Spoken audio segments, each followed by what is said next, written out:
Como você vai viver uma vida prazerosa, uma boa intimidade, se você sente culpa o tempo todo?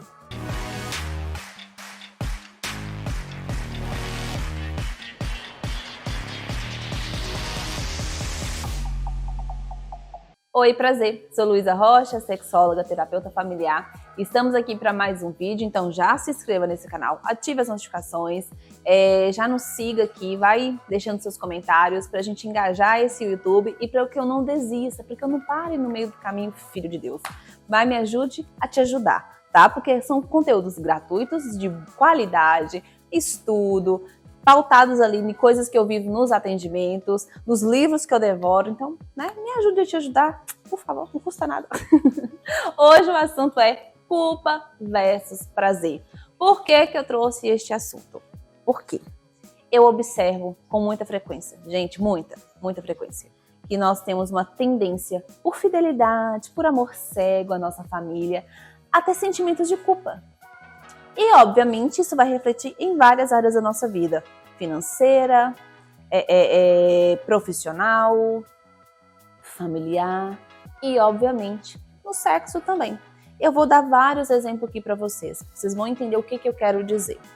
Imagine que a maioria, que eu tenho quase certeza, que vem de uma família mais simples, que não teve muitas oportunidades e que você consegue fazer uma viagem muito legal, conhecer uma praia dos sonhos, uma cidade dos sonhos, sei lá qual seja. Se você não fez essa viagem ainda, imagine você fazendo essa viagem dos seus sonhos, com a roupa dos seus sonhos, a marca dos seus sonhos. E você se vê nessa viagem. Você pode até fechar os olhos para imaginar. Você se vê nessa viagem. Você sente o cheiro do lugar, você se vê na roupa que você deseja, no lugar que você deseja conhecer. Imagina. Mas aí do nada te vem um sentimento tipo assim, o sentimento que vem é: nossa, meu pai e a minha mãe ficaram em casa. Eles nunca conheceram isso aqui. Eles nunca tiveram a oportunidade de fazer uma viagem dessa. Na mesma hora você sente culpa. Eu tenho certeza que a maioria aqui já sentiu e sente com frequência esse sentimento de culpa. Se algo está dando certo na sua vida, você fala, tá bom, e agora? Estou esperando a parte ruim. Ou se algo dá muito certo na sua vida, você fala assim, poxa, meu pai, minha mãe, minha irmã, meu tio, minha tia tá passando tal coisa, eu não consigo. Eu não posso usufruir disso, é como se eu estivesse traindo eles. Eu tenho certeza que a maioria passa por isso. Uma coisa que eu pego nos meus atendimentos com frequência, chega a ser assim, dá vontade de dar um tapa no meu cliente, com toda brincadeira, óbvio. Já teve cliente falar assim, Luísa, eu não consigo tomar um vinho bom em um final de semana com meu marido sem sentir culpa. Porque aí eu lembro que os meus pais moram numa casa simples, que eles não vivem bem, sempre estão brigando, e eu vivo um casamento tão bom, que às vezes eu me sinto culpada. Às vezes eu sinto vontade de voltar para a casa dos meus pais para poder ajudá-los. Já teve casos de eu atender cliente onde eles falam que quando entrou um valor bem específico na conta, eles sentiram medo e ao mesmo tempo um sentimento de traição, porque os pais passaram fome, aperto e não puderam viver aquela experiência. Então o sentimento de culpa, eles cercam muitos de nós o tempo todo, por um amor, por uma fidelidade, por um amor cego, obviamente, à nossa família de origem. A família de origem, para quem não sabe desse termo, né, é a família de onde a gente vem, dos nossos pais, para aquelas pessoas que nos criaram, da nossa origem. E por amor a essas pessoas, por uma necessidade de pertencimento, às vezes a gente copia, às vezes a gente toma padrões por amor, por não ter coragem de romper com aquele padrão, que muitas das vezes são ruins. Pensa só, se a gente vem de uma origem totalmente de uma família pobre, que faliram várias vezes, que não viveram experiências legais, que passaram fome, e você rompe com esse padrão. Muitos usam um mecanismo inconsciente para falir, para voltar para o padrão de escassez, porque está tão habituado com aquilo e se sente tão em dívida com a família, uma necessidade tão grande de pertencimento, que tem dificuldade de prosseguir, de prosperar, de romper com esse padrão. E se eu estou falando dessas dinâmicas da vida, de finanças, de dinheiro, de até mesmo de saúde, porque a gente tem uma tendência muito grande a justificar as nossas doenças. Ah, não, é de família, todo mundo tem. Só que a epigenética hoje vem para provar que esses padrões de família, de doença, é só 30%. O restante, 70%, são realmente comportamentos.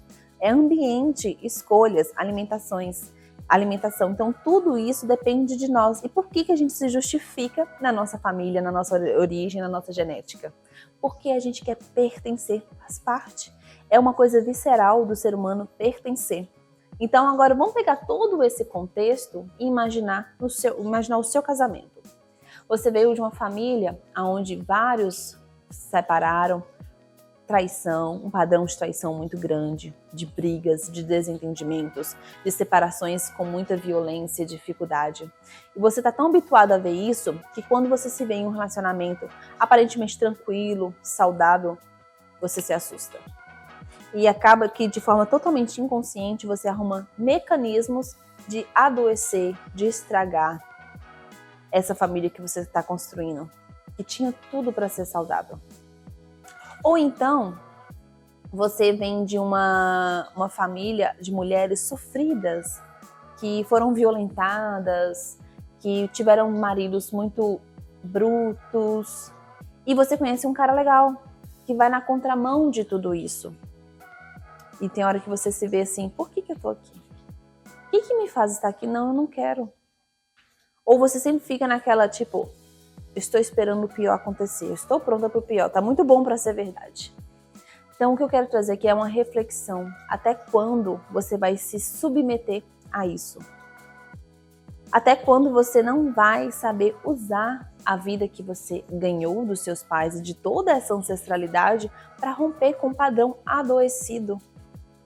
Quantas mulheres eu já escutei falando assim, ah não, para mim sexo sempre foi algo ruim, porque eu escutava a minha avó dizendo, minha mãe dizendo que doía, que era ruim. E eu já vim com tanto isso na cabeça que eu nunca tive uma experiência boa, todas foram negativas, com dor. Então a gente acaba trazendo esse peso da geração. Só que pode ter certeza, vou exemplificar uma coisa aqui. Se eu te dou esse celular de presente, e eu sei que é um presente caro, relativamente caro para as condições e tudo mais, e você pega esse presente e coloca numa gaveta, trancado, fechado e nunca usa. Você está fazendo um bom uso desse presente? Obviamente não. Você está desperdiçando um presente caro e difícil de ganhar. Com a vida é a mesma coisa, é um presente raro. A vida que os nossos pais deram, que toda a nossa ancestralidade que existiu antes da gente, né, pra gente chegar aqui, nos deram. Se a gente desperdiçar, entrando em padrões adoecidos, não nos sentindo merecedores de romper com esses padrões e viver o melhor desta vida, da sexualidade, da família, da relação com os filhos, da relação com o marido, da relação com o dinheiro, com a profissão dos sonhos, com a viagem dos sonhos, pode ter certeza, você está pegando este presente e colocando no fundo da gaveta, desperdiçando a sua vida. Então a gente entra por amor à nossa família, a gente entra nesse padrão que muitas das vezes a gente não compreende. E isso vai para todas as áreas da nossa vida. A gente não se vê merecedor de viver uma vida plena. A gente sempre carrega esse chicotinho da culpa, esse sentimento de culpa, quando a gente está progredindo em alguma coisa, porque afinal de contas, toda a minha família foi fracassada nisso. Boa parte da minha família foi fracassada naquilo. Então acaba que a gente não compreende e não rompe com esse padrão. E a partir do momento que você rompe com esse padrão e que você permite viver esse prazer no casamento, na sexualidade, na vida financeira, pode ter certeza que as próximas gerações vão se sentir muito mais prontos para continuar rompendo cada vez mais e desenvolvendo outros padrões de vida. Então, o sentimento de culpa versus prazer, eles estão o tempo todo na nossa vida. E às vezes, adultecer é assumir culpa e falar: pai, mãe, por honra à sua vida e a todos aqueles que vieram antes de mim, eu assumo a culpa e rompo com esse padrão adoecido da nossa família. Eu não vou ser mais um que vou trair a minha esposa, ou eu não vou ser mais uma que vou me submeter a um relacionamento adoecido por causa de um padrão de família. Eu não vou ser mais uma que vou viver uma sexualidade adoecida porque era normal na minha família. Eu vou assumir a culpa e deixar viver o prazer, porque nós estamos aqui para desenvolver aquilo que estava adoecido na nossa família, para romper com esses padrões. E isso vai para tudo, gente. Muitos problemas sexuais derivam disso também. Se a gente não se sente... Tem coisa aqui. A gente não se sente merecedor de viver todo essa intimidade, porque a gente viu o nosso pai e a nossa mãe sofrendo, ou a nossa mãe sendo traída, a nossa mãe tendo problemas com a intimidade, e por amor e fidelidade a gente fala: mamãe, eu te amo tanto que eu vou sofrer aqui com você, eu não vou me permitir viver um bom relacionamento, um bom casamento. Isso são dilemas muito frequentes. E eu tenho certeza que se você avaliar bem a sua vida, você vai achar padrões desse na sua vida. De momentos que você se sentiu culpado em romper, em fazer coisas que alguém lá atrás não fez. Ou por você fazer uma viagem e seu pai e sua mãe não ter feito. Ou por você levar a sua família, os seus filhos, seu marido, a sua esposa, seja quem for, para uma viagem dos sonhos e chegando lá você sentiu uma tristeza tão grande. Aí quando você vai avaliar, é porque você sentiu essa tristeza porque seus pais não viveram isso. Só que isso é um atraso de vida. Se você quer constituir uma boa família, se você quer proporcionar boas experiências e permitir que os seus filhos vivam coisas melhores ainda, você tem que ter a coragem de romper com essa culpa e se proporcionar ao prazer. E pode ter certeza, quando a gente trabalha isso, quando eu trabalho isso na vida dos meus clientes, na terapia, até a sexualidade melhora. Porque a sexualidade, ela é uma dinâmica pautada em tudo isso. Se eu sempre sinto uma culpa de viver boas experiências, de tomar um bom vinho, porque o que é a sexualidade, o sexo? Prazer, certo? É prazer. Mas se eu vivo vários momentos de culpa na minha vida, como que eu vou desenvolver uma boa sexualidade na cama com a minha parceria? Provavelmente impossível. Então, se você se permite viver pequenos prazeres na sua vida, rompendo padrões, você pode ter certeza, você vai se permitir viver deliciosos momentos na intimidade, porque é consequência, uma coisa anda com a outra. Então, se eu sou aquela pessoa que só me castigo, me privo de pequenos prazeres, como, por exemplo, uma coisa que eu adoro, coar um café à tarde, um café de qualidade, sentar, tomar esse café, para mim não tem nada melhor. É simples.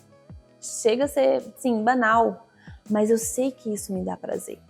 E muitas pessoas não se permitem, porque tá tão enraizado o padrão de sofrimento da família, aquela família, sabe aquela família que acha que para progredir, para crescer, ou sei lá por qual necessidade, tudo tem que estar associado ao sofrimento, à dificuldade, ao trabalho e jamais ao descanso? Eu conheço pessoas assim. Eu nunca vi usufruindo de todo o dinheiro que acumulou, que juntou, porque era quase que impossível viver isso em paz, porque sempre cresceu em um ambiente só de trabalho. Sempre foi assim. Então essa pessoa não se vê nem sequer usufruindo daquilo que conquistou. E imagina como é que é a sexualidade dessa pessoa. Imagina como é que é a intimidade, o sexo. Provavelmente carregado de culpa, com sentimento de que se eu viver isso aqui, se eu viver minha sexualidade, eu tenho certeza que eu vou para o inferno. Eu já ouvi isso, tá, gente? Já ouvi isso. Pessoas que se condenam ao inferno por viver momentos de prazer. Então isso tem uma carga familiar, né, ancestral, uma carga às vezes até mesmo religiosa, e que às vezes eu nem compreendo por que as pessoas cristãs, né, que é um público grande que eu atendo, tira essa culpa Porque se o próprio Deus, que criou o mundo em 6 dias e no 7º descansou, ele passa na sua própria escritura, né, na escritura sagrada da Bíblia dos cristãos, essa regrinha, descansar. O próprio Deus descansou. Então, por que a gente se sente culpado em usufruir de coisas boas da nossa vida? De tirar momentos de lazer com a nossa família, tempo de qualidade com a sua parceria. Quando é que foi que você sentou, fez uma refeição, olhou nos olhos, conversou, riu e não tratou de problema e de estresse? Quando é que foi?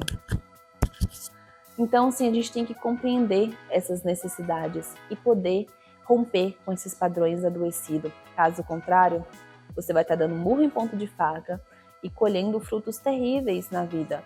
E com certeza vai ser mais um que eu vou escutar. Ai, Luísa, o sexo é horrível, eu nunca tenho desejo, eu nunca sinto prazer. Mas eu tenho certeza que você não tem pequenos prazeres na vida, que você não se permite sentir prazer por uma questão até mesmo familiar, por uma questão religiosa talvez, por uma necessidade de se colocar ali o tempo todo em castigo, sabe? Porque provavelmente alguém da sua família passou por momentos difíceis e você não se sente merecedora, merecedor de viver coisas novas. Então fica aqui a minha reflexão para vocês. Espero que vocês tenham compreendido a mensagem desse vídeo, porque ele é muito pertinente e ele é muito corriqueiro nos meus atendimentos desse tema. Então, culpa versus prazer. Você já assumiu a culpa de viver momentos de pequenos e grandes prazeres na sua vida, de pequenas e grandes conquistas?